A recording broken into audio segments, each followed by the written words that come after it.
Estamos de volta aqui com o nosso show da tarde. Eu me chamo Janete Kister, sou terapeuta integrativa, trabalho com constelações familiares e com várias outras técnicas maravilhosas para poder ajudar você a trazer muito mais harmonia para a sua vida.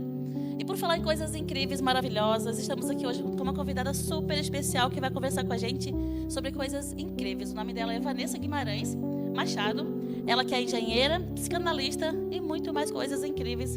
E eu quero poder convidar ela nesse momento para que ela possa falar com a gente um pouquinho, que ela também faz o que eu faço. Faz entrevistas e agora ela vai ser entrevistada para falar sobre o que ela realmente faz. Vamos descobrir juntos? Vanessa, boa tarde. Boa tarde, Janete. Ai, nossa, que delícia. Eu entrevistei 2 pessoas agora há pouco e agora estou sendo entrevistada. E como é interessante essa nossa de lugar. Como é que é esse lugar agora? Conta pra mim que agora eu também tô curiosa, que às vezes também não vou nesse lugar que você tá, viu? É bem interessante porque isso mostra a questão da nossa adaptação. Porque em várias fases da vida, às vezes tu é colocada à prova e aparecem situações inéditas e outras assim que te pega, como dizia minha avó, de sopetão. E você tem que se adaptar. E agora, o que eu faço? Eu também, como você falou, sou terapeuta integrativa como você.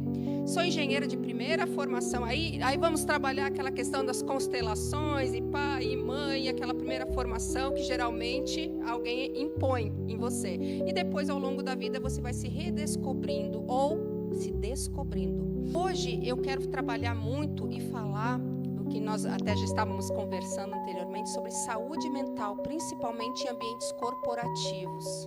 E sobre a NR1, a questão dos riscos psicossociais.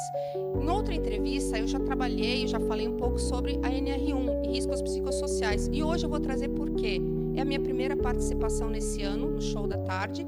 E a partir de 26 de maio de 2026, trata-se da obrigatoriedade de serem avaliados riscos psicossociais dentro de ambientes corporativos. E quando eu falo avaliados, não é só avaliação, é o que eu estou fazendo, o monitoramento. Ano passado foi um período de adaptação das empresas. Então, as empresas tiveram 1 ano para se adaptar. Esse ano é passível de fiscalização e de multas, e várias multas severas, porque a questão da saúde mental não é um luxo. Ou se falava muito tempo atrás, é um luxo, eu vou num psicólogo, vou num psiquiatra, num psicanalista, eu vou fazer terapia, é um luxo, vai varrer um quintal, vai lavar uma louça. Muitas pessoas ouviram isso, essas crenças absurdas, que não estão nada relacionados e que te trazem mais culpa ainda por você não estar bem emocionalmente. Você está sentindo uma ansiedade, uma palpitação, uma dor de cabeça, um esquecimento, às vezes uma perda de peso, às vezes um engordar, às vezes o esquecimento.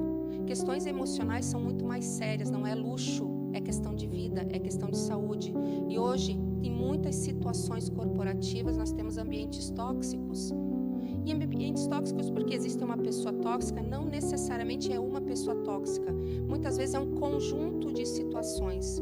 E hoje a NR1, com a questão dos riscos psicossociais, eles estão avaliando e estão nomeando a importância da saúde mental dos seus servidores, dos seus colaboradores, dentro de um ambiente colaborativo, dentro do ambiente empresarial. Vanessa, me diz uma coisa que me despertou curiosidade enquanto eu estava te ouvindo agora.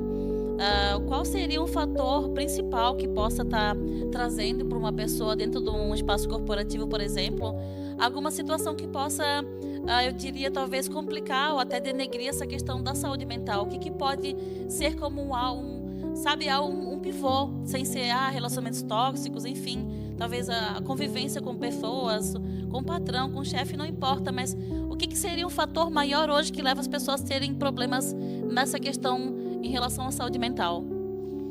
Não necessariamente existe um único fator, existem vários fatores, porque cada pessoa ela vai reagir de uma forma diferente. Muitas vezes aquele memorando que chega sexta-feira à noite, do urgente, urgentíssimo, pode causar um gatilho emocional em pessoas que já existe uma predisposição, muitas vezes ao perfeccionismo, ao excesso de comprometimento, às vezes uma linguagem violenta ou agressiva pode desencadear outros fatores em cada um. Então, o avaliar a situação, a saúde emocional de cada um dos seus funcionários não é só importante como é lei, é necessário. porque hoje o Brasil é o campeão de afastamentos e de casos de depressão e ansiedade. E isso que nós estamos colocando topo, ansiedade e depressão, mas nós temos pânico, nós temos burnout, existem várias questões relacionadas a assédio. Então, hoje, muitas empresas, existe um índice muito elevado de assédio moral e de assédio sexual. E isso impacta diretamente na vida do seu funcionário e na sua produtividade. Vanessa, me diz uma coisa, hoje existem aparelhos que possam estar fazendo algum tipo de exame, como um diagnóstico que possa ser mais assertivo pela ciência, que a pessoa tenha alguma dificuldade em relação à questão do raciocínio mental, de alguns problemas mentais realmente, que eu diria, né? Ou seria uma coisa mais psicológica, de uma análise mais clínica ali através de uma conversa? Como é que é feita essa análise, esse exame? Como é que seria? Eu queria que você contasse um pouquinho pra gente. Como é que eu consigo saber se uma pessoa determinada tem algum problema mental? Como é que eu avalio isso? Existem exames hoje para poder comprovar se realmente pela medicina ou não? Bom, existem várias situações. Um exame, né, você pode verificar numa tomada de vários exames que está havendo algum desequilíbrio em alguns parâmetros. Isso é um indicativo.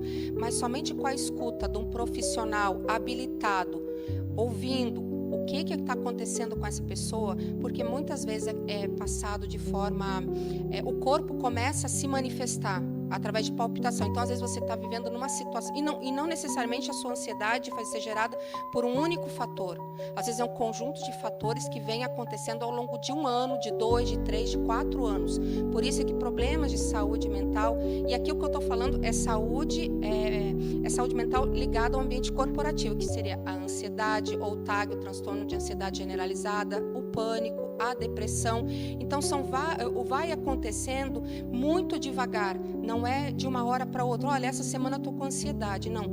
É algo silencioso que vem acontecendo e muitas vezes nós não conseguimos nomear o que está acontecendo conosco. Muitas vezes teve um vídeo que eu gravei sobre a dezembrite, que é o mês de dezembro que a gente está fazendo aquele nosso balanço anual. Mas quantos de nós chega domingo à tarde e já está pensando, amanhã eu vou ter que trabalhar. Amanhã é um indicativo. Não necessariamente o trabalho é ruim. E às vezes as pessoas elas se sentem culpadas porque elas estão no trabalho. Tem muitas pessoas que não estão no trabalho e elas se sentem culpadas de estarem sentindo isso. E ao mesmo tempo, as pessoas que vão procurar um profissional da área de saúde e tem um afastamento, elas têm receio de serem rotuladas como pessoas que estão com algum problema mental. E será que meu colega, os meus colegas, o meu chefe, ele vai ficar dizendo, ela tem algum problema? E aí, então, muitos dados são subjulgados e são subestimados porque as pessoas têm situações, mas elas não vão à frente com medo de represálias dentro do próprio setor, dentro do próprio serviço corporativo. E aí a necessidade, claro, que isso já é norma, de terem CIPAs, de terem segurança do trabalho, de avaliar os riscos físicos, biológicos, entre outros ergonômicos, mas a questão dos riscos psicossociais agora é uma obrigatoriedade. O cuidar da nossa saúde emocional, da nossa saúde mental, é uma necessidade, não é um luxo. Nossa, Vanessa, como é bom poder ter informação e esse conhecimento. Vanessa, em alguma fase da minha vida, eu trabalhava também, já isso bastante tempo atrás, antes de eu ter minha filha. Eu passei por situações como essas também. Então, vou te contar um relato que eu acho que vai ser bem, bem válido. E eu sentia vergonha de sentir aquilo. Você me fez despertar minha memória aqui, nesse momento, né, constelador e tudo mais, enfim. E aí eu me lembrei, nossa, eu não vou falar pra ninguém que eu tô sentindo isso. E eu chorava, eu sentia raiva de sentir aquilo. E eu não conseguia ter controle sobre aquilo. Só que naquele tempo existia, eu diria, muita ignorância ainda em relação à minha pessoa, ao conhecimento, as pessoas olharem para isso. Mas eu tive minha filha depois de um tempo e eu precisei de psiquiatra. Vanessa, minha casa caiu, meu mundo caiu, achando que era o fim da minha vida, que era o pior momento da minha vida. Depois eu fui entendendo, até hoje, minha filha está com 22 anos. Hoje eu estou numa fase que eu estou começando a olhar para isso com outros olhos. Mas ainda tem uma dorzinha lá dentro, sim. E eu sou terapeuta há 14 anos. Então eu estou te dando um relato meu, de uma verdade que foi despertando através da tua fala, inclusive agora, de poder entender que é normal isso acontecer, é comum, que você não tem que sentir vergonha porque alguém falou que ir para um psicólogo, um psiquiatra, coisa de gente maluca. Eu escutava isso, eu sentia vergonha disso. E hoje, eu sendo terapeuta já há 14 anos, precisei ressignificar muita coisa. Como terapeuta, eu também preciso de muita ajuda comigo nessas questões emocionais. Eu tomei medicamentos e eu fiquei muito fora de mim naquela época. E hoje eu entendi que medicamento também é importante. Porque eu estava com ideias suicidas, eu estava nesse nível. Então, entender que quando você precisa de ajuda, não vacile. A tua vida pode estar correndo risco. Eu hoje, como terapeuta, acompanho pessoas que estão nessa fase de risco, que precisam de um psiquiatra, de um remédio, que ainda está nesse processo de aprender a lidar com isso. Então, o que você falou, Vanessa, é de uma riqueza tamanha que talvez as pessoas possam não entender a profundidade, a gravidade disso. Isso é uma realidade, gente. É muito importante você entender que, às vezes, o seu colaborador pode estar passando por um processo de uma crise que tem que ser olhada isso com um olhar, eu diria, mais genuíno, mais humano e mais profundo, porque cada pessoa, Vanessa, vai poder acessar aquela situação de maneiras diferentes, porque eu posso imaginar que não existe um diagnóstico feito para todas as pessoas do mesmo jeito, mas a escuta, nossa, aí você falou um ponto-chave, minha querida, porque a escuta é uma coisa que é para poucos entenderem a profundidade de um profissional usar isso, sem usar a dor dele, do que ele passou também, mas usar, eu digo, algo muito mais profundo e mais complexo, mas isso só vai entender realmente quem fizer esse trabalho com profundeza, como você faz, eu vejo, Vanessa. Nossa, muito bom te ouvir falar, eu fiquei muito orgulhosa aqui. Nossa, e eu, querida, eu fico muito emocionada também, até pela tua coragem em trazer isso para várias outras mulheres. E a maioria das pessoas que eu atendo são mulheres, justamente porque existem nós desempenhamos vários papéis. E quando nós não desempenhamos algum na nossa excelência, a gente se sente quebrada. A questão da maternidade, a gente tem que se reorganizar totalmente. E a cobrança por você ser mãe, por às vezes você levar o seu filho no médico. Ah, já está faltando, o filho doente de novo.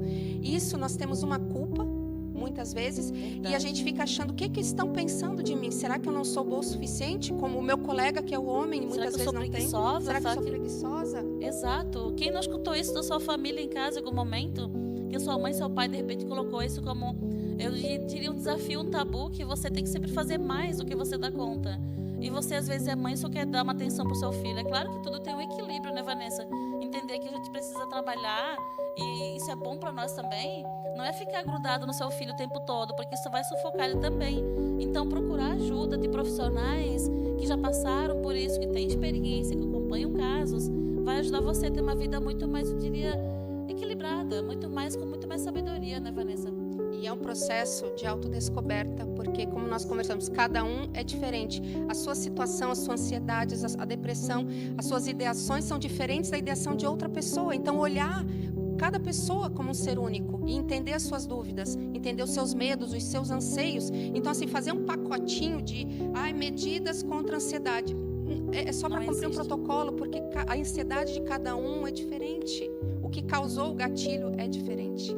Realmente, Vanessa, realmente é uma delícia estar aqui contigo hoje. Falo isso assim de muita paixão, realmente de boca cheia, com muita alegria, muita honra de poder ver que tu é uma mulher de verdade, de poder sentir a tua energia que tem profundeza. Me emociona também. Muito obrigada, viu, Vanessa? Nossa, eu que agradeço, querida, de todo o coração.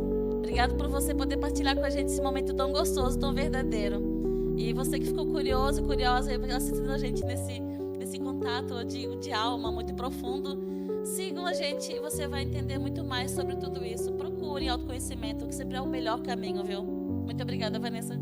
Eu que agradeço, querida. Seguimos com o nosso show da tarde com muito mais coisas incríveis para você.